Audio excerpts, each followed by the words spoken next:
Isipan ko'y gulong-gulo, nagtatanong kung susundan ko siya, dahil ang puso ko ay nabihat niya.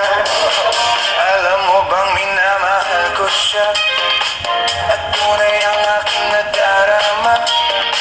Kahit ako'y nagmumukhang tanga, ay ayos lang basta kasama siya.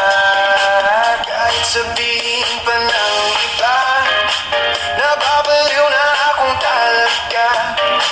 Kahit merong ibang nagcha-cha-cha, nagrurumba, nagsasalsa, pwedeng sabihin nyo to sa kanya, ang puso ko'y nahihirapan na. Ano pa ba ang pwede